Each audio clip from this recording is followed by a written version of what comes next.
जय श्री हरि। आज हम इस वीडियो में आपको बताएंगे कि वर्ष 2026 में चैत्र मास कृष्ण पक्ष की पाप मोचनी एकादशी का व्रत कब धारण किया जाएगा तथा एकादशी के शुभ मुहूर्त के बारे में, पूजा पाठ के बारे में और पारण कब किया जाएगा, किस चीज़ से किया जाएगा। इस पाप मोचनी एकादशी में भगवान विष्णु को क्या भोग लगाएं, इस दिन क्या करें क्या न करें, तो आइए जानते हैं एकादशी की सारी महत्वपूर्ण जानकारियों को। आप सबको पाप मोचनी एकादशी की ढेर सारी शुभकामनाएं। आपके पूरे परिवार पे लक्ष्मी नारायण की कृपा बनी रहे। जो भी भक्त नियम श्रद्धा के साथ पाप मोचनी एकादशी का व्रत धारण करते हैं तो एकादशी व्रत करने वालों के अगले पिछले सभी पाप नष्ट हो जाते हैं।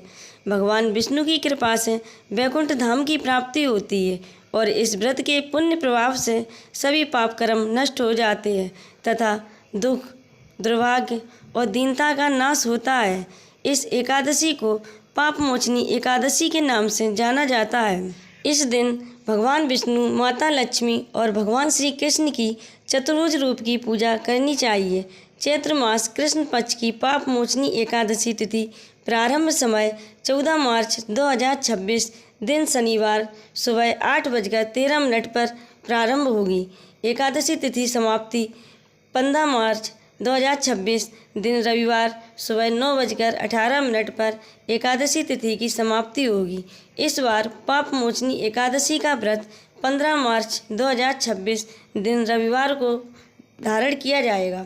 एकादशी का पारण द्वादशी तिथि में और हरिवासर की समाप्ति के बाद किया जाता है, तो द्वादशी तिथि प्रारंभ समय 15 मार्च 2026 दिन रविवार की सुबह 9:19 पर होगी।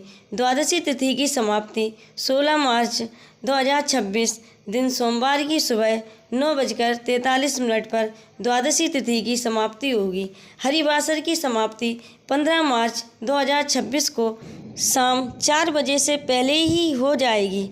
ऐसे में सभी भक्तों को एकादशी का पारण 16 मार्च 2026 दिन सोमवार की सुबह 6:30 से सुबह 8:55 तक एकादशी का पारण कर लेना चाहिए।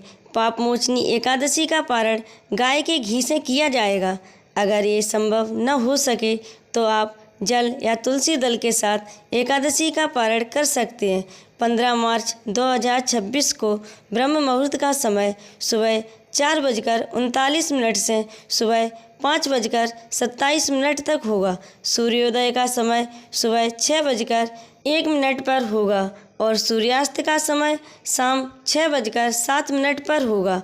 15 मार्च 2026 को राहु काल का समय शाम 4:36 से शाम 6:06 तक होगा और 16 मार्च 2026 को राहु काल का समय सुबह 7:36 से सुबह 9:06 तक होगा। राहु काल समय के दौरान कोई शुभ कार्य या नया कार्य नहीं करना चाहिए, इस बात का ध्यान रखें। इस एकादशी पे भगवान विष्णु, माता लक्ष्मी और भगवान श्री कृष्ण की चतुर्भुज रूप की पूजा करनी चाहिए और भगवान विष्णु को तुलसी दल अवश्य चढ़ाएं। बिना तुलसी के भगवान भोग ग्रहण नहीं करते हैं, पर ध्यान रखें तुलसी दशमी को ही तोड़ के रख लें। तुलसी एकादशी और द्वादशी को नहीं तोड़नी चाहिए, इस बात का विशेष कर ध्यान रखें। तो कैसी लगी आपको ये जानकारी?